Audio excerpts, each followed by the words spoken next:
So ngayon po ay buksan natin ang ating mga Biblia sa pagbabatayan ng salita ng ating Panginoon Diyos, ang ating pong pag-aaralan ngayong umaga, para po dun sa mga first time na makakasama natin sa pagsamba online. Kami po ay sumususog sa serye ng pag-aaral patungkol sa kung ano nga ba ang mabuting balita, ang ebanghelyo ng ating Panginoon at gaano to po kahalaga mula sa sulat ni Pablo sa mga mananampalataya sa Galacia. Kaya po samahan niyo po ko, buksan natin ang ating mga Biblia sa Galatians chapter 2 verse 15 to 21. Galatians chapter 2 verse 15 to 21. We who are Jews by birth and not sinful Gentiles know that a person is not justified by the works of the law, but by faith in Jesus Christ. So we too have put our faith in Christ Jesus that we may be justified by faith in Christ and not by the works of the law. Because by the works of the law, no one will be justified. But if in seeking to be justified in Christ, we Jews find ourselves also among the sinners, doesn't that mean that Christ promotes sin? Absolutely not. If I rebuild what I destroy, then I really would be a law breaker. For through the law I died to the law, so that I might live for God. And I have been crucified with Christ, and I no longer live, but Christ lives in me. The life I now live in body, I live by faith in the Son of God, who loved me and gave himself for me. I do not set aside the grace of God, for if righteousness could be gained through the law, Christ died for nothing. And may the Lord bless the reading of His Word. Lord, we thank you because it is so clear kung babasahin lang po namin, Panginoon, at pakikinggan namin ang inyong tinig kung paano kami magiging ganap sa harapan ninyo. Panginoon, maliwanag na ito ay sa pamagitan lamang ni Kristo Jesus.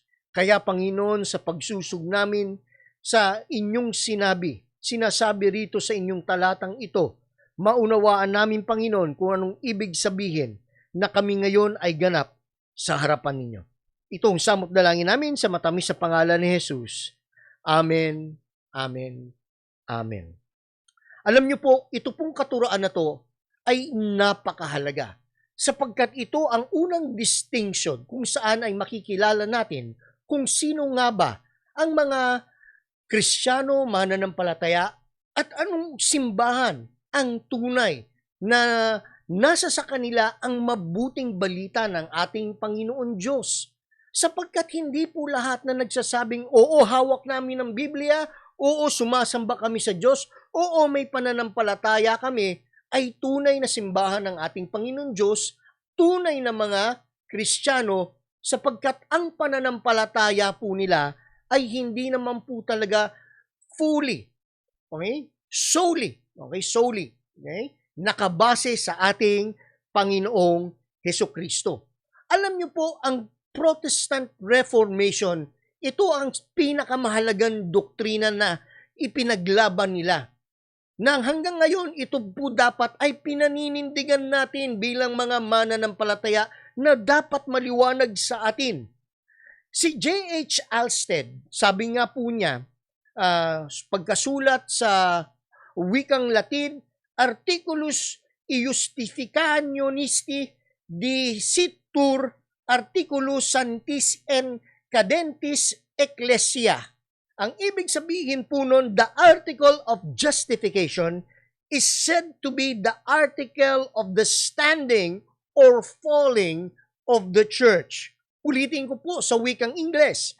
The article of justification o yung pagtuturo kung paano nagiging ganap ang isang makasalanan sa harap ng Diyos, ganap na matuwid sa harap ng Diyos, is said to be the article of the standing, kung saan talagang naninindigan na matatayo ang simbahan or ito ay maguguho na sapagkat ito ay hindi tunay na simbahan. Kaya nga po, ang tanong, Paano nga ba nagiging matuwid ang isang tao sa harapan ng Diyos? Nagiging matuwid ba tayo dahil meron tayong ginawang mabuti? O meron tayong katuwiran? O ito ay dahil sa ating desisyon? At alam niyo po, ang predominant na pagkaalam ng maraming tao, kasi nag-decide ako na tanggapin si Kristo, kaya ako ngayon ay pinatawad. Desisyon. Okay, so tingnan natin kung ano nga po ba ang tama. Alam niyo po, bilang Christian Reform, meron tayong tinatawag na Belgic Confession. At sana po nababasa po natin ito, at least sa isang punto ng buhay natin nung tayo ay nag-profession ng ating faith, ay sinasabi natin ito ang mga artikulo ng pananampalataya na ito ang aking pag-intindi sa turo ng salita ng Diyos. So sa Belgic Confession of Faith, Article 23, at meron lang po akong mga portion doon na i-quote sa inyo patungkol sa justification of sinners. Ang sabi nga po, ito po ang paninindigan ng church noon, ng panahon na nagsimula ang Protestant Reformation, at natin ngayon na nagsasabing tayo ay bahagi ng Reformed Church, whether ikaw ay Christian Reform or nasa Presbyterian Church or iba pang mga nag-a-identify na Reform ang theology namin. So sabi po rito, we believe that our blessedness, okay? Ang ganda po, no?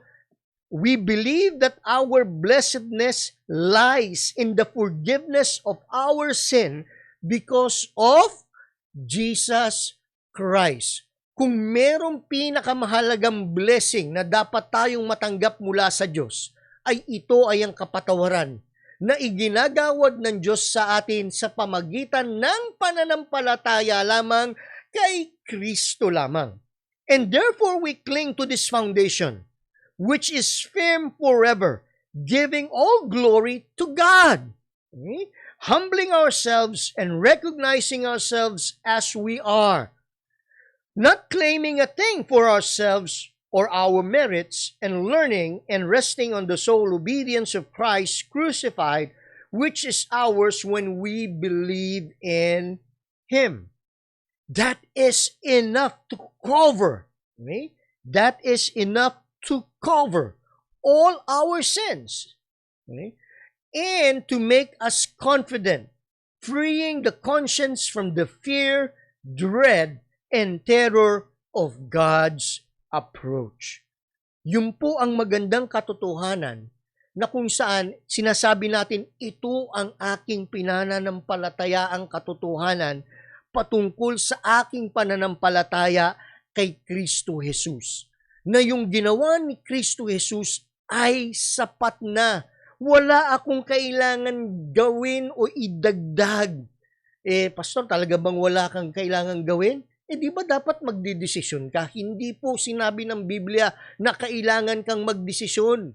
Ang sabi po ng Biblia, ang kailangan mo po ay pananampalataya. Ang magkaroon ng pananampalataya. At ayun ang basihan kung paano tayo nagkakaroon ng justification. Pananampalataya, kanino? Kay Kristo Jesus lamang. Justification is the power of God's grace at work in making His people righteous. Tandaan po natin, hindi po natin kayang maging banal sa harapan ng Diyos. Ang tanging maaaring gawin tayong banal at ganap sa harapan niya na matuwid, na karapat dapat tayo ngayon na tumungtong dun sa presensya niya at sabihin natin, I am now in the presence of God, and in that presence, welcome ka sa Diyos. Sapagkat kung ikaw ay hindi welcome sa Diyos, dun sa kondisyon ng iyong kasalanan, alam mo, hindi ka makakatagal dun sa presensya ng Diyos. Sapagkat yung presensya ng kabanalan ng Diyos, baga parang naalala ko yung pelikula ng Darna ng si Vilma Santos. Tapos yung gumaganap na vampira, kilala niyo po ba yung gumaganap na vampira na sa Darna ni Vilma Santos? Yung kamukha kong artista, si George Stregan. Di ba? Yung merong eksena doon, para doon sa mga millennial, hindi makaka-relate po rito Nung lumilipad si George Stregan, naglalaban sila ni Darna, tapos nasuntok siya ni Darna, napunta si George Stregan doon sa cruise, at paano siya doon sa cruise, parang naliyaban. No? Kasi Yun ay magandang parang portrayal pagka ikaw ay isang makasalanan na nandun ka sa presensya ng Diyos, talagang mag-aapoy ka. Oh? Mag-aapoy ka dahil sa iyong kasalanan, kaya nga maitataboy ka dun sa kabanalan ng Diyos papunta doon sa impyerno. Kaya nga ang tanong, paano ka makakalapit sa Diyos sa kabanalan ng kanyang presensya sa estado ng pagiging makasalanan natin? Kaya ang tanong ay paano ano ang magka-qualify sa atin? Kung titingnan po natin, kung ibabase natin ito sa sarili nating makagagawa, hindi po. Sapagkat wala po, no one is righteous, not even one, no? So, mahalaga na yung katuwiran ni Kristo Jesus ay ibigay sa atin ng Diyos. At yun yung pagdideclare ng ating Panginoon, yung tinatawag na justification. Idinideclare ng Diyos na tayo ay matuwid sa harapan niya. Hindi dahil sa ginawa natin, pero dahil sa ginawa ni Kristo Jesus. Yung ginawa ni Kristo Jesus, yung kanyang pagkatao, yung kanyang ginawa, kumpleto na yon at hindi na kailangan ulitin.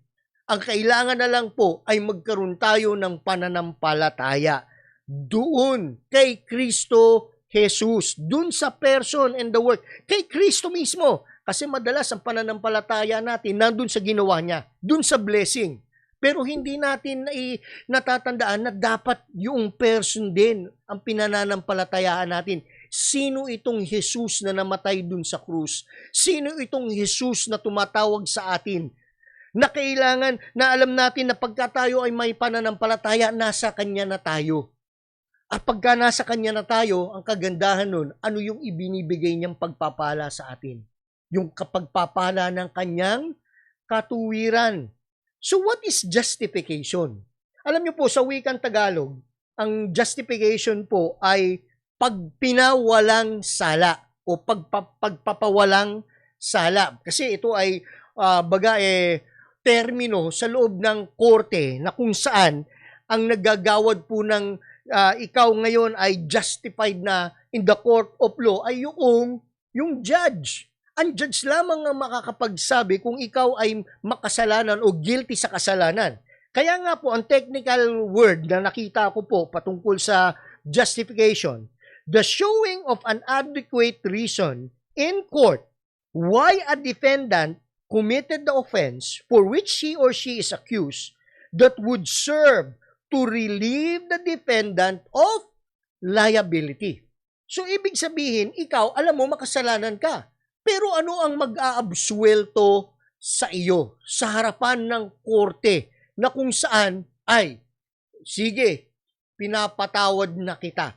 Baga nandoon ang ating Panginoong Hesukristo, tatayo at sasabihin, inaako niya yung kaparusahan, yung sentensya na dapat ibigay sa atin, siya ang umako. Pero alam niyo po, predominantly dito sa ating bansa, ang pagkaintindi po sa justification ay ito ay, oo, mananampalataya ako sa Diyos, pero meron akong kailangang gawin. Kailangan ko para ako ay maging matuwid sa harapan ng Diyos ay gumawa ng mabuti.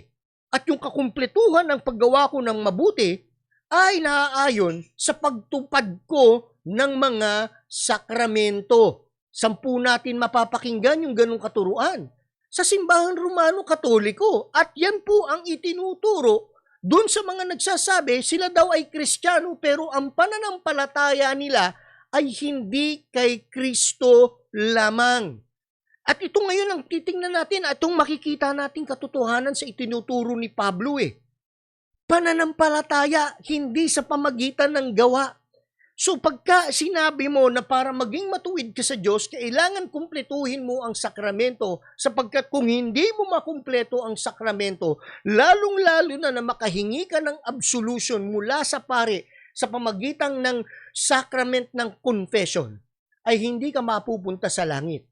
It's either, depende sa degree ng kasalanan mo, kung mapupunta ka sa purgatorio or sa impyerno. Kapatid, wala po sa Biblia iyon. Sapagkat kung ikaw ay na kay Kristo na, nananampalataya kay Kristo, ay ang Diyos ang siyang gaganap sa katuwiran sa iyo, or ang ibig sabihin yung katuwiran ni Kristo na ang titingnan ng ating Panginoon Diyos, hindi yung ating pagiging makasalanan. Ngayon, doon naman po sa maraming non-reform ang paniniwala, sa kanila, ang akala nila, ang pananampalataya naman po ay desisyon nila. Alam niyo po yung desisyon, maaaring a form of good works. Ginawa mo yun nagdesisyon ka, natanggapin mo si Kristo. Yun yung first step mo para ikaw ay manampalataya. At dahil ikaw yung nagkaroon ng first step, ikaw akala mo ay pinatawad na ng Diyos.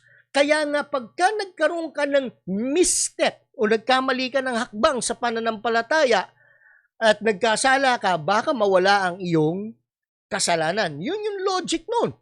So nasa kakayahan nila ng kasalanan. So yung ibig sabihin, yung pagpupunyagi mo para maging matuwid sa Diyos ay nakasalalay pa rin sa iyong gawa, pananampalatayang may gawa. No? So ano nga ba talaga ang pananampalataya? Yun po ay mahalaga sa atin mga mananampalatayang Kristiyano. Kaya nga natin sinasabing mananampalataya pero sa totoo lang, alam nga ba natin kung anong ibig sabihin ng salitang faith? So ngayon po, ang sasagutin po nating tanong is, how is God justifying His people to be righteous unto Himself? So meaning, makasalanan ako. Paano ako ngayon magiging katanggap-tanggap sa harap ng isang kabanal-banal-banalang Diyos? So God justifies His people to be righteous unto Himself by faith alone in Christ alone. Kanina ko po yung sinasabi, sapagkat yung po yung katotohanan na umahabi dun sa buong talatang binasa natin kanina, verse 15 hanggang 21. At ang emphasis ay yung pananampalataya, at hindi pananampalataya per se, kailangan pananampalataya lamang kay Kristo Jesus. Kasi dito makikita natin sa verse 15 and 16, may focus po ang faith. Pagka ikaw ay may pananampalataya, wala ka ng ibang lalapitan na alam mo na mararanasan mo ang kapatawaran ng Diyos. Alam mo na pagka ikaw ay may tunay na pananampalataya, alam mo po na pagka ikaw ay nanalangin kay Maria, hindi ka maliligtas. Na pagka ikaw ay nanalangin kay Canonigo ba yun? Ano pangalan nun? Or kay Padre Pio, mga tao lang yan Hindi sila maaaring makagawa ng kahit anumang bagay para gawin kang matuwid sa Diyos or ilapit sa Diyos.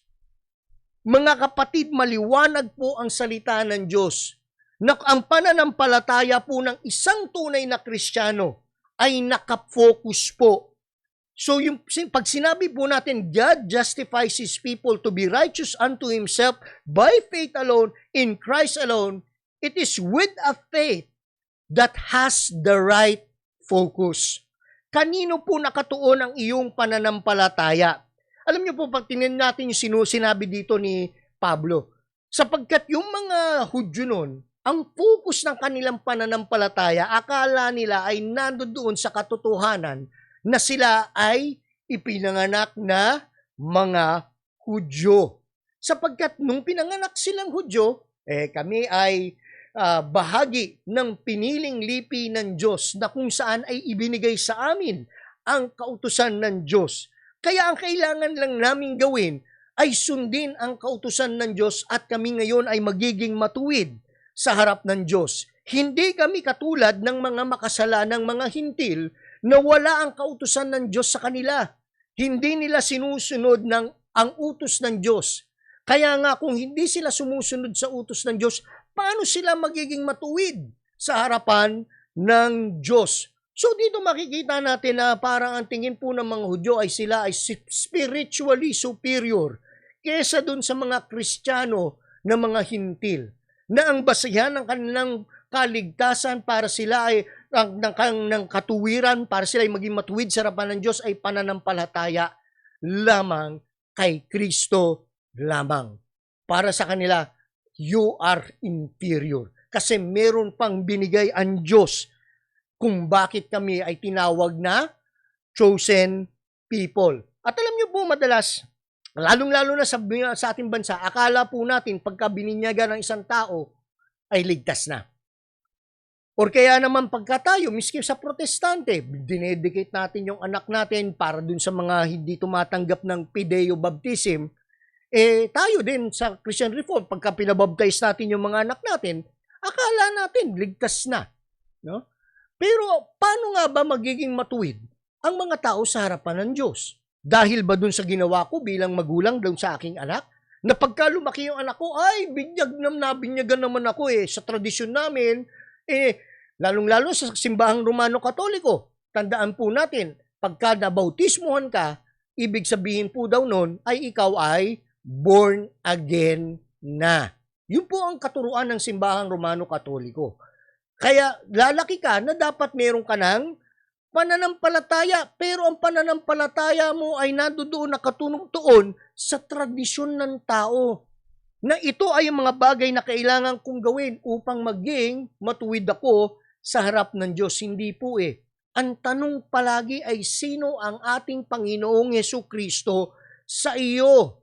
Sapagkat ang pananampalataya ay dapat nakatuon kay Kristo Jesus lamang. So how can sinners be qualified as righteous people who belongs to the infinitely holy God? Kulang yung ano ko dito, yung aking word, no? So, dapat infinitely holy God.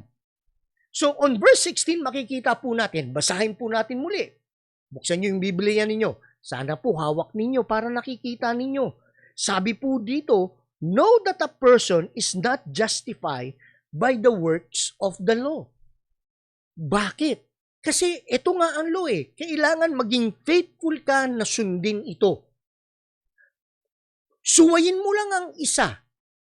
Isang law lang, automatically, you are a law breaker. You do not have to break all of the law to be condemned as a law breaker. All you have to do is just break one law. Okay? Kaya nga, if you want to be justified according to the law, you have to be faithful. You have to be consistent. Okay? Kaya nga pagka pinilit mo, kapatid, na kailangan tayo ay magsimba tuwing Sabado, talagang kailangan sundin mo pati yung mga dietary requirement in the Old Testament, pati yung mga offering, pati yung mga feast. Kailangan talagang maging isa ka ng Hudyo. Kaya nga po talagang napapakamot ako dun sa mga Kristiyano na pinipilit na kailangan alam niyo po, may mga Kristiyano ngayon, Kristiyano, nagpo-profess Christian sila, pero sinasabi nila, ay kailangan ng worship natin Sabado, ay kailangan i-celebrate natin yung Passover, ay kailangan mag-celebrate ng mga ganoong feast. Sandali, ang tanong, sino si Jesus sa iyo? Magiging matuwid ka ba dun sa sinasabi mong kailangan nating gawin iyon? At yun ang ini-insist ng mga Judaizers noon sa mga hintil. Kailangan yung sundin ang law para kayo ay maging matuwid sa Diyos. Pero sabi po ni Pablo, but by faith in Jesus Christ. Sandali, meron po ba ritong pangalan na Mary? Wala. Meron po ba ritong pangalan na Peter? Wala. Meron po ba ritong pangalan na Pope? Wala. Meron po bang pangalan dito na priest ang maaaring makapag-absuelto sa atin? Wala. Sino lang po ang makakapag-absuelto sa atin? Ang liwanag po. But by faith in Jesus Christ. So we too have to put our faith in, again, kaninong pangalan na nakasulat? Christ Jesus. That we may be justified by faith in Christ and not by works of the law. Because by the works of the law, no one will be justified. Oo, may mga nagsasabing Kristiyano sila, hindi na nga yung law, pero pinalitan nila ng panibagong uri ng law. Tradisyon ng tao. Mga panuntunan ng tao. Steps to become righteous before God. At maniwala kayo sa hindi lamang po ang simbahang Romano Katoliko ngayon ang merong ganung problema. Meron tayong makikita ng mga born-again Christian, professing born-again Christian na sinasabi nila sa miyembro nila, para kayo ay talagang maging maligtas, kailangan gawin nyo ang mga bagay na ito. May problema tayo sa ganung sistema ng teolohiya. Kasi ibig sabihin nun, kailangan manangan ka dun sa kaya mong gawin. Ang pananampalataya po, tandaan natin, ay nakatuon lang kay Kristo Jesus, dun sa kanyang pagkatao at sa kanyang ginawa, at wala ng iba.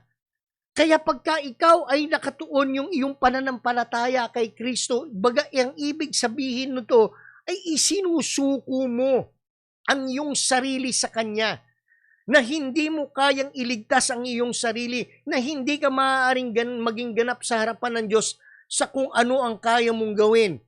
Kasi sa mga ginagawa mo, ang lalabas po palagi, ikaw ay laging magkakasala. Tandaan po natin yan, makasalanan tayo. At bagamat pipilitin natin na maging mabuting tao tayo, hindi po lilipas ang isang araw na hindi tayo nagkakasala. At pagka sinabi mo sa aking kaibigan, kapatid, na hindi ka na nagkakasala, ngayon pa lang sinasabi ko nagkakasala ka, sinungaling ka. Or kaya naman, napakayabang mo, may pride ka, sapagkat na-achieve mo na yung perfect righteousness sa buhay mo at wala ka nang ginagawang mali. Alam nyo po, sa estado ng pagiging makasalanan natin, hindi natin kayang gawing matuwid ang sarili natin sa harap ng Diyos. Kaya nga, what is having right focus in faith? Yung faith po natin, right focus kanino? Sa ating Panginoon. So anong ibig sabihin nito? This is how Paul makes this truth explicitly clear on Romans chapter 3, verse 22 to 24. Buksan niyo po ang inyong Biblia. Romans chapter 3, verse 22 to 24. This righteousness, yung katuwiran, is given through faith.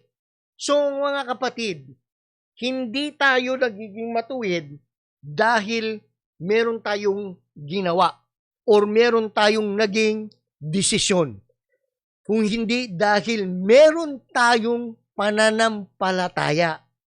Kaya nga mahalaga ang tamang pangunawa kung ano ang pananampalataya. Hindi po nagmumula sa atin yung pananampalataya. Nagmumula po yan sa Diyos. Sa kapangyarihan ng banal na Espiritu. Sa kapahayagan ng mabuting balita sa atin. Kaya nung tayo ay ma-born again, tayo ngayon ay may pananampalataya. Kanino? In Christ. To all who, sa wikang English, believe. Kaya nga ang ganda pagka tiningnan natin sa wikang Griego nandoon pa rin yung word na faith. Having faith. It is either you have faith or you don't have faith. And people who have true faith, kaya nga po ngayon madidistinguish natin, no? Yung sinasabing faith na makatotohanan at faith na peke. Ang faith na peke po, hindi po yan mananampalataya, pangahawakan si Kristo lamang.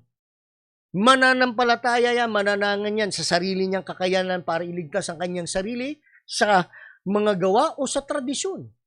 Hindi baga parang kung sinasabi niya sa sarili niya na kumpleto na ang ginawa ni Jesus. Pero pagka ikaw ay may tunay na pananampalataya, alam mo na ang katuwiran na para maging ganap ka sa Diyos ay hindi katuwiran na nagmumula sa iyo. Katuwiran na nagmumula sa Diyos kay Kristo Jesus. Kaya nga sabi ni Pablo, there is no difference between Jews and Gentiles. Bakit?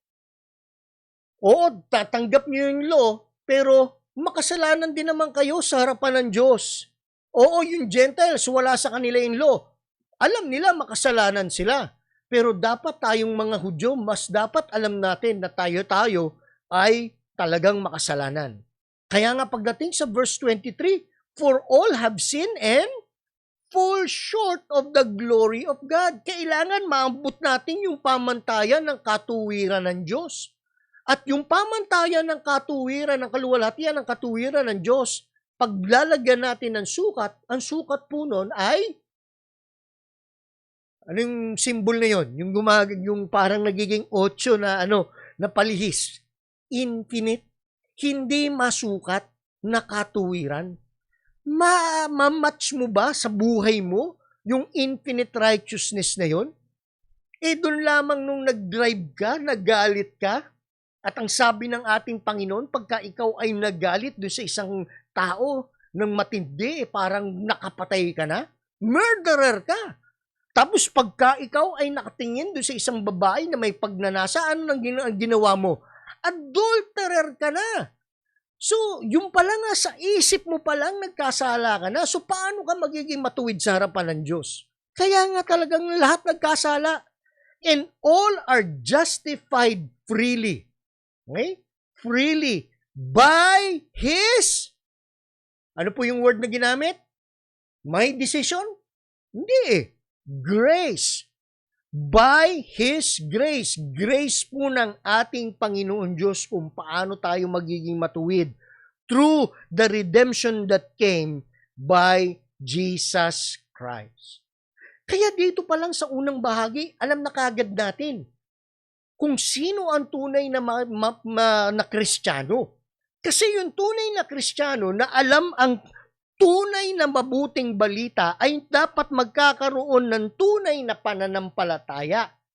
Kaya nga hindi natin maaaring sabihin na itong mga tao na meron pong ibang uri ng pangunawa ng kaligtasan o pagiging matuwid sa Diyos, sila ay Kristiyano.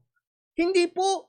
Maliwanag po ang turo ni Pablo, maliwanag ang sinasabi ng Diyos kung paano magiging matuwid ang isang tao sa harapan niya, at ito ay sa pamagitan lamang ng pananampalataya kay Kristo Jesus. Na tama ang focus mo, nakatuon ka kanino? Sa ating Panginoon. Then pagdating po sa 17 to 18, okay?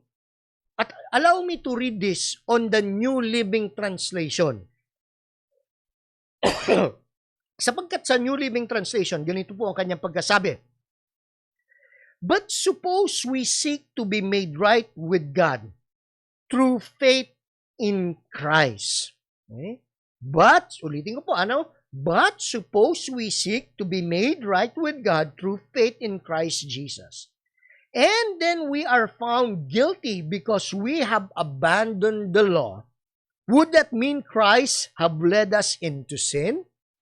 Absolutely not. Ano po ang ibig sabihin nun? Kasi akala po ng mga Hudyo na ibig sabihin ba pagka nanampalataya kaya kay Kristo ay tinatalikuran mo na ang kautusan ng Diyos? Kasi kung tinatalikuran mo na ang kautusan ng Diyos, parang nilid ka ng Panginoon mabuhay sa isang buhay na labag sa kautusan ng Diyos. Hindi po yun ang ibig sabihin ng ginawa ng ating Panginoong Hesukristo. Hindi po yun ang ibig sabihin ng pananampalataya kay Kristo. Na kung saan, hindi na po natin lalagyan ng pahalaga, bibigyan ng pahalaga ang kautusan. Ang sinasabi po rito, ang ating Panginoong Hesukristo, ginanap niya yung katuwiran ng kautusan ng Diyos. At dun sa pagganap niya, yung na-accomplish niya na perfect righteousness na hindi natin kayang i-accomplish. Ang kailangan lang natin ngayon panampalatayaan ay yung accomplishment ni Christ. Hindi na po natin kailangan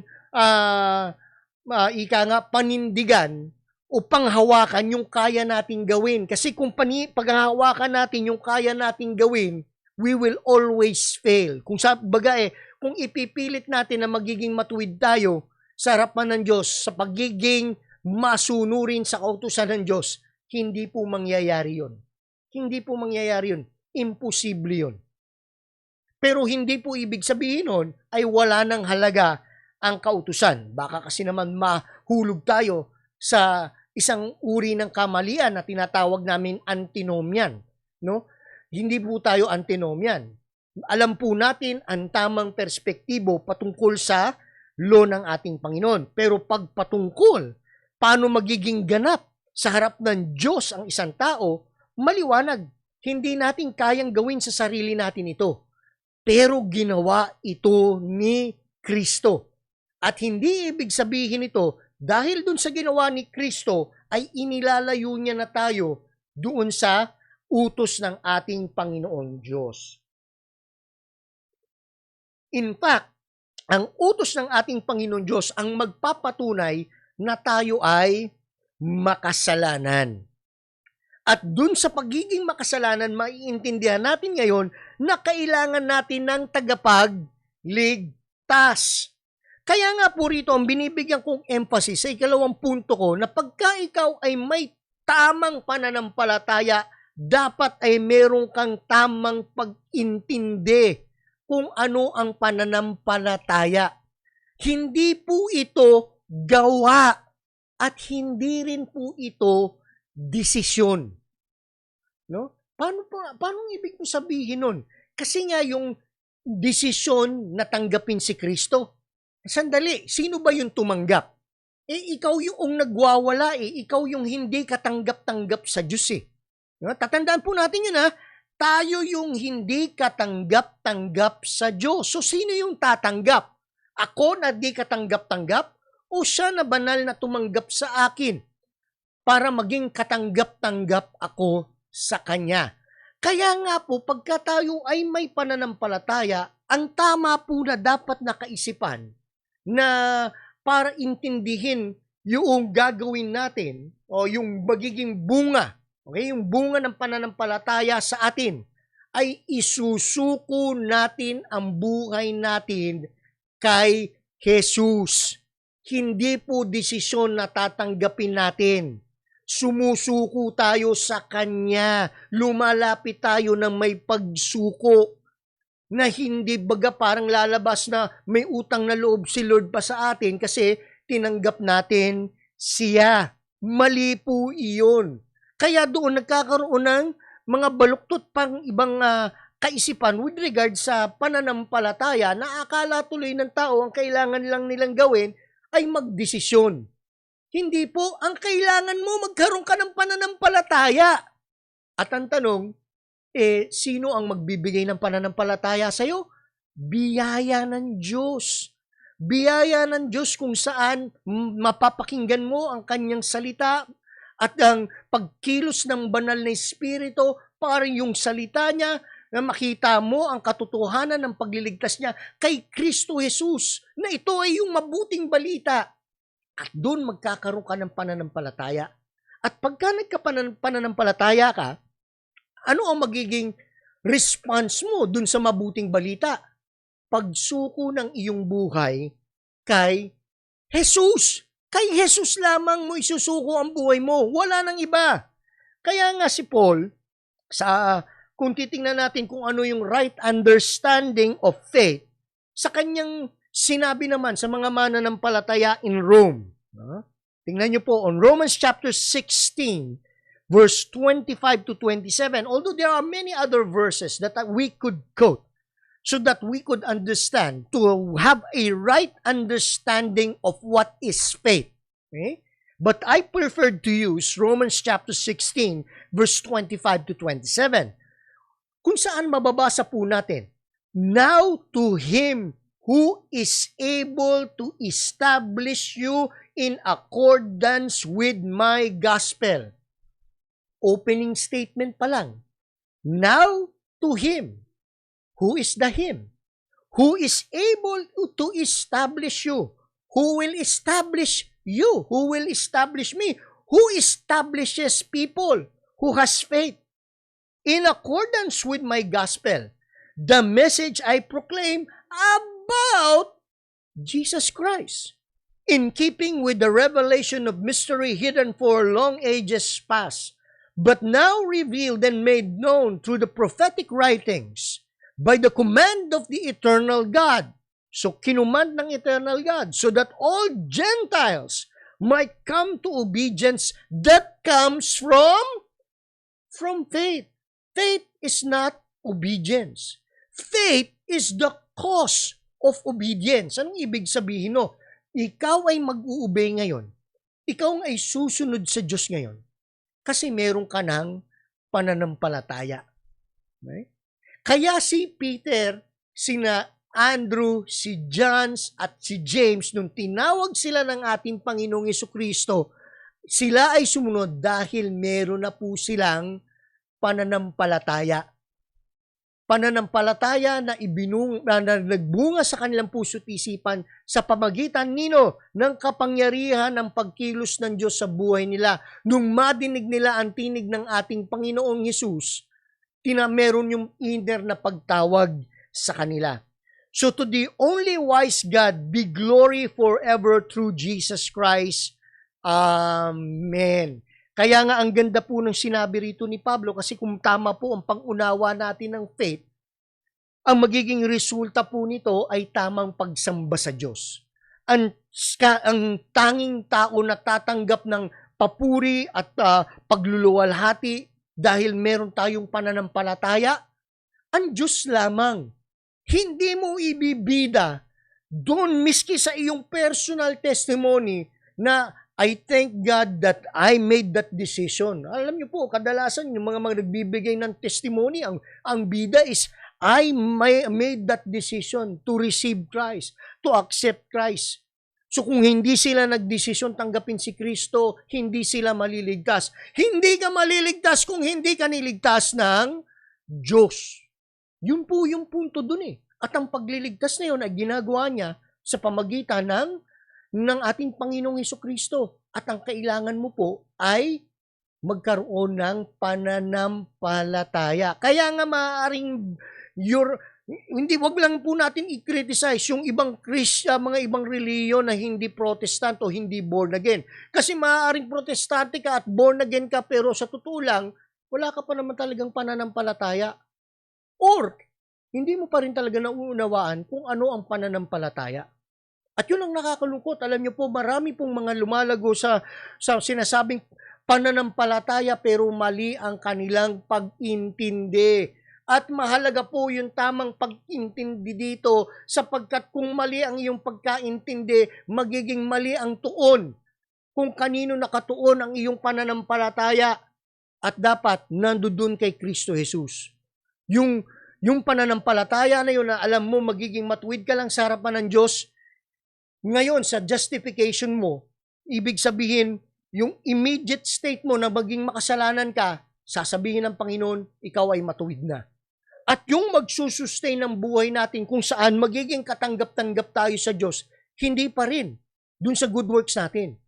Still, righteousness ng ating Panginoon. Sapagkat kung hindi righteousness ng Panginoon, kahit anumang good works na gagawin natin, alam niyo po, walang halaga yun.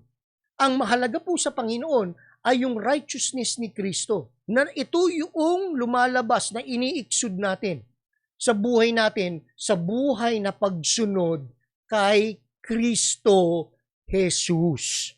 Okay? Then huling punto po, pag tinignan po natin yung verse 19 to 21. Verse 19 to 21. At hayaan nyo naman po na basahin ko po ito sa Message Translation sapagkat napakaganda po ng pag-contemporize ni Eugene Peterson para maunawaan ng mga tao kung ano nga ba yung meron kang pananampalataya. Sapagkat kung may pananampalataya ka, kapatid, dapat meron pong ebidensya yung pananampalataya sa buhay mo. Evidence of faith. Okay? So meaning yung obedience natin, katulad ng binasa natin kanina, yung obedience, ang cause nun ay faith. Obedience is not faith. Tatandaan natin. But obedience is caused by faith. So ngayon, on Galatians chapter 2, verse 19 to 21, what actually took place is this. I tried keeping rules and working my head off to please God. And it didn't work. So I quit being a lawman so that I could be God's man. Christ's life showed me how and enabled me to do it. So the right focus of faith in Christ Jesus should result to a right way of living.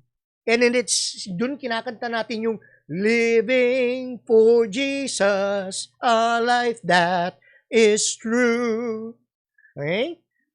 Nakakalimutan ko na yung ibang lyrics na rin. Okay, then, I identify myself completely with Him. Indeed, I have been crucified with Christ, meaning my body and soul belongs to whom? To Christ. So if your body and soul belongs to Christ at sinasabi mong siya ang Lord mo, sino dapat ang nasusunod? My ego is no longer central. It is no longer important that I appear righteous before you or have your good opinion. And I am no longer driven to impress God. Wow! So dito, ito kasi problema ng ibang Kristiyano, yung mga nag-iipon ng pogi points kay Lord. Akala nila doon sa pag-iipon nila ng pogi points sa Panginoon Diyos ay magiging pogi talaga sila sa Diyos sa ginagawa nila. Ang ating Panginoong Hesus Kristo nga nagbigay na ng warning Not all who calls to me, Lord, Lord, will be saved. Tapos magugulat yung isang grupo. Sabi ng Panginoon, away from me, you evildoers. Lord, di ba? Ginawa na, nagpipreach nga ako sa'yo. Di ba nagpagaling nga ako sa pangalan mo? Di ba ginawa ko itong mga mabubuting bagay na ito? Pero sabi ng ating Panginoon, I don't know you. Kasi hindi nyo naman sinusunod ang will ni God. At ang will ni God, magkaroon kayo ng pananampalataya kay Kristo Jesus at mabuhay kayo ng may pagsunod kay Jesus. So Christ lives in me. The life you see me living is not mine, but it is lived by faith in the Son of God, who loved me and gave Himself for me. I am not going to go back on that. So kailangan panindigan natin kung anong ibig sabihin ng may pananampalataya kay Kristo Jesus at maninindigan ka ngayon sa buhay na may pagsunod kay Kristo Jesus. Is it not clear to you that to go back to that old rule-keeping, peer-pleasing religion would be an abandonment of everything personal and free in my relationship with God? I refuse to go to that, to repudiate God's grace. If a living relationship with God could come by rule-keeping, then Christ died unnecessarily. So, anong ibig sabihin nun? Anong ibig sabihin na tayo ay na kay Kristo na may pananampalataya na tayo sa Kanya, na tayo ay may right living? Ano nga ba yun? So, on Hebrews chapter 10, verse 38, sinabi rin ni Paul, but the righteous one will live by faith. And I take no pleasure in the one who shrinks back. So, ano nga ba yung living by faith? Yung walk by faith and not by sight. Ang daming kumakanta nun Pero pinakanta man nila, hindi man nila alam kung paano nga ba ginagawa iyon. Alam nyo tayo mga Christian Reform, kaya nga po mahalaga para sa atin na ma-validate natin na yung isang tao, bago siya maging miyembro ng church, kailangan talagang may pananampalataya. Kaya hinahanap natin mula sa buhay niya yung evidence of faith. Kaya meron tayong practice na confirmation of faith. Sapagkat kung may evidence of faith, masasabi natin, madaling sabihin, na talagang may pananampalataya siya kay Kristo Jesus. At kung meron siyang pananampalataya kay Kristo Jesus, then we will ask the person to publicly profess the faith. So one cannot profess to have faith if he is not living by faith. Kailangan makita natin yon. Kaya nga po sa church order natin, ang role ng mga elders is talagang to oversee the life and doctrine ng mga member, that they are truly living by faith. At kung makita natin na hindi, dapat i-institute ang discipline. At kung hindi talaga madisiplina, talagang pawardi-wardi ang buhay, hindi naman talaga mananampalataya, then i-declare natin na hindi talaga mananampalataya. No? Kaya nga, true faith is accompanied by right living. A life that belongs to Jesus. Kaya kung ikaw, pawardi-wardi ka pa rin sa buhay mo, huwag mong sabihin may pananampalataya ka because you are going to give Christianity a bad name. No? At ang ginagawa mo, it's a travesty. You are taking the name, you are using the name of the Lord in vain kasi nakakabit yung identity na Christ dun sa claim mong Christian ka. Okay? At nilalapastangan mo pangalan ng Diyos, that's blasphemy. At yun para sa Panginoon Diyos, talagang hindi ka patawad na kasalanan. Magsisi ka. Kung sinasabi mong Kristiyano ka pero hindi ka naman namumuhay sa pananampalataya,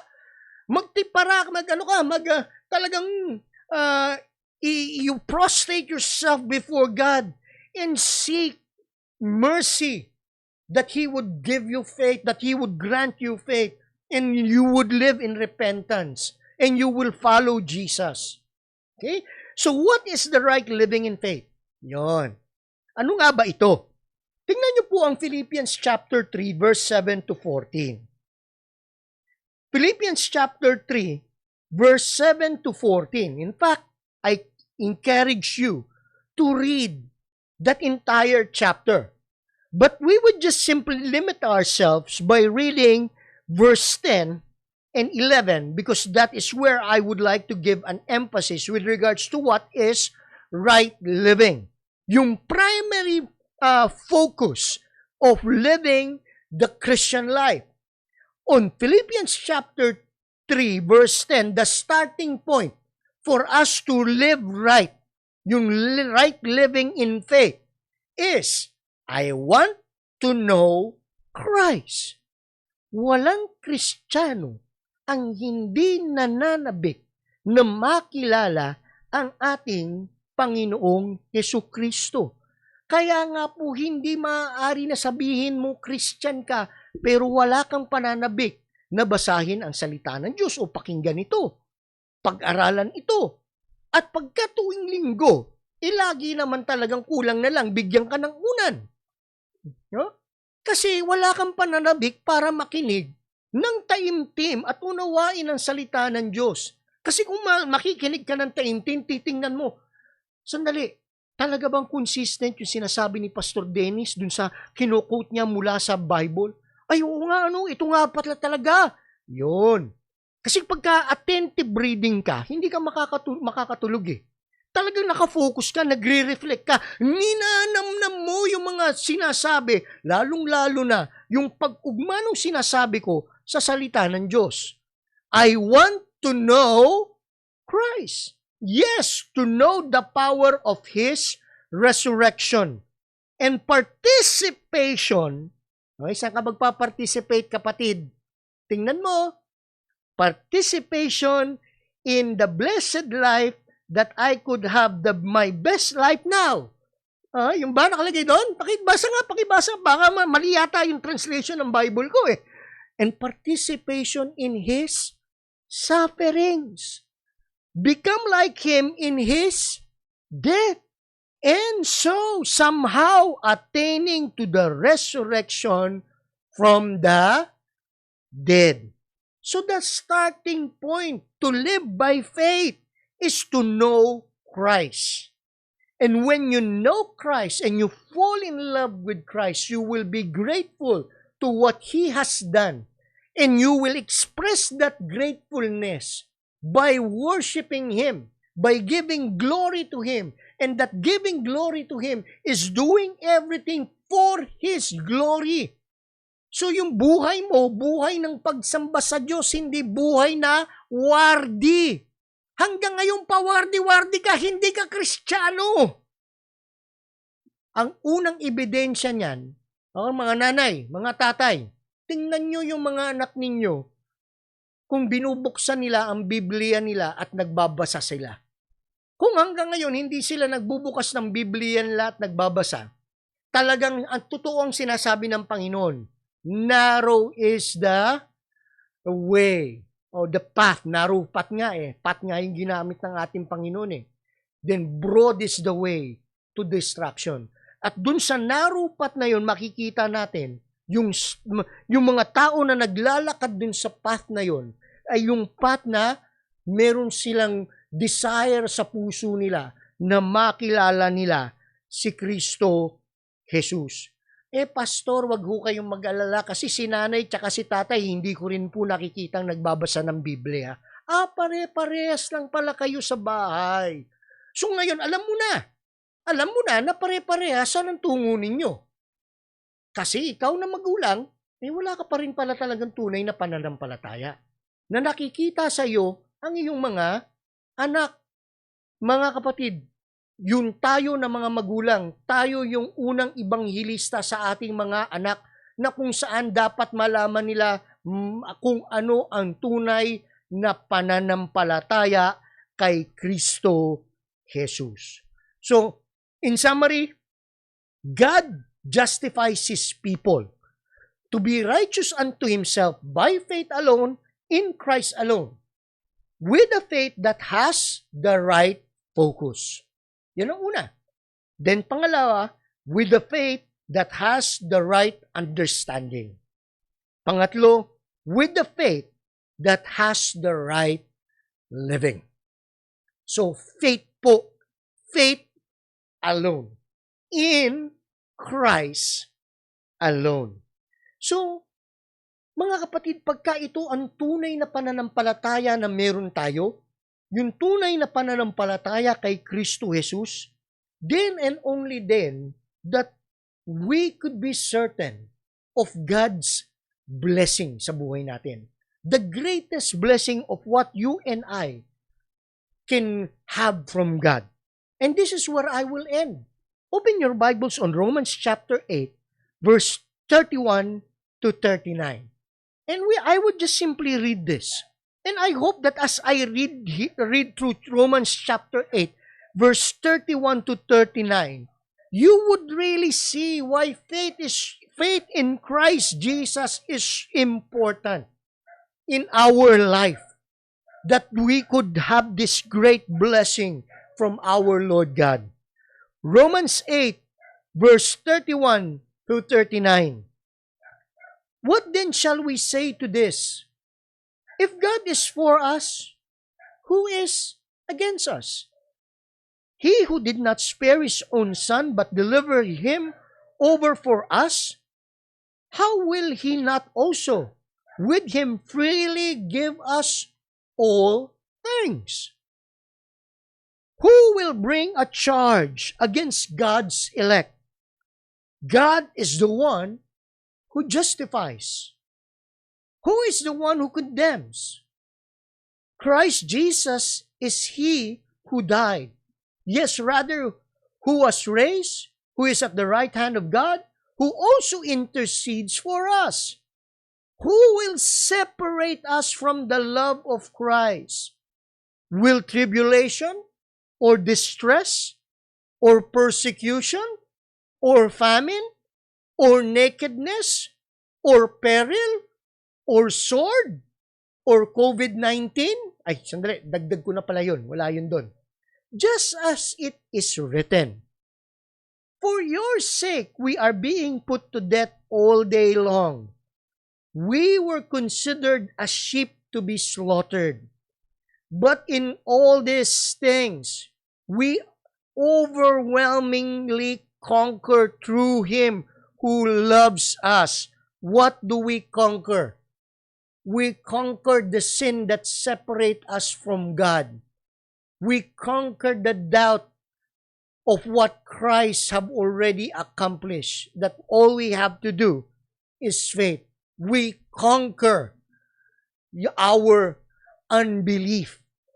For I am convinced that neither death nor life, nor angel, nor principalities, nor things present, nor things to come, nor powers, nor height, nor depth, nor any other created things will be able to separate us from the love of God which is in Christ Jesus our Lord. Nothing can separate us from the love of God which is in Christ Jesus our Lord. And this is when God, by His grace alone, through faith alone, in Christ alone, justifies His people to be without sin. He alone is making them righteous unto Himself for all eternity. We are safe and secure. Safe and secure from all of harm. Okay. So, I can't remember that song. But yun ang ganda namang hymn yung truth na kinakanta natin sa hymn. So mga kapatid, yun ang kung meron kang tunay ng pananampalataya kay Kristo Jesus. Tayo po ay lumapit sa ating Panginoon sa panalangin. Lord, ngayong umaga, kung hindi po na naging maliwanag sa amin kung ano ang pagkakaroon ng pananampalataya, nawa ang pangangaral ng inyong salita ay magbigay liwanag sa amin kung ano ito. At Panginoon, kung kami hanggang ngayon ay walang pananampalataya, nawa ang kapahayagan ng inyong salita at ang kapangyarihan ng inyong banal na Espiritu, nawa Panginoon, maggawad ng pananampalataya sa mga nakakinig.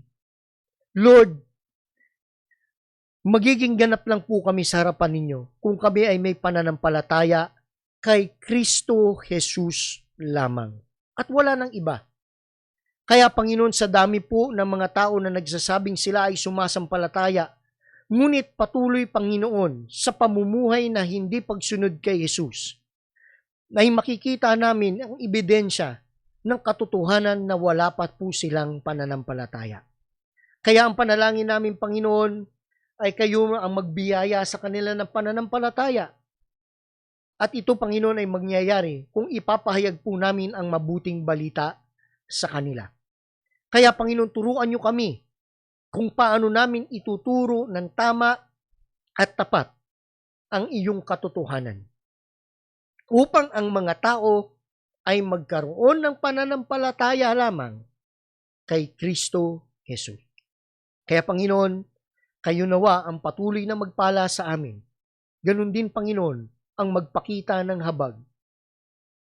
Sa kahinaan ng aming pananampalataya, kami inyong palakasin. At para sa mga wala, kayo ang magbigay ng biyayang ito. Itong samot dalangin namin sa matamis na pangalan ni Jesus. Amen. Amen. At tayo po ay tumugon sa pamagitan ng isang awit.